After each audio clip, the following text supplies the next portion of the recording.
Hello! Hi అండి. మా ఇంటి ముందు అబ్బాయి ఒక పెద్ద నైఫ్ అయితే తీసుకొచ్చాడండి. తనకి బర్త్‌డే గిఫ్ట్ వచ్చిందంట.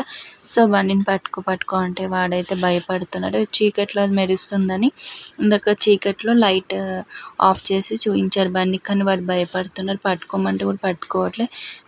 పట్టుకోరా నీకు ఫోటో తీద్దాం రా అని నేను కూడా అంటుంటే ఇంకా వాడింకా వేరే వాళ్ళే బండి పట్టుకో అంటుంటే ఇంక వాళ్ళని పట్టుకొని కొడతా ఉన్నారు. ఇంకా నేను పట్టుకొని నాకొద్దు అని భయపడుతున్నారు. భవిష్యము అమ్మ నాకు ఇవ్వట్లేదు చూడు, నేను అడిగితే తమ్ముడికైతే ఇస్తున్నాను, మా భవిష్య వచ్చి కంప్లైంట్ చేస్తుంది. ఇంకా మా బండి గాడేమో చూస్తూ ఉండిపోయిండు. ఇంకా సరేలే అని మేము గమ్మునున్నాం. ఇంకా మళ్ళీ వెళ్ళి ఇవ్వు అని చెప్పి ఫైటింగ్ చేస్తున్నారు ఆ అబ్బాయితో. ఇంకా నేను ఇంట్లోకి తీసుకెళ్ళిపోదామని ఇంకా తీసుకెళ్ళిపోయాను ఫ్రెండ్స్. ఈ బిగ్ నైఫ్ బాగుంది కదండి. సో, చీకట్లో మెరుస్తుంది. అండ్ ఈ వీడియో ఎట్లుందో కామెంట్ చేయండి, లైక్ చేయండి, సబ్స్క్రైబ్ మై ఛానల్.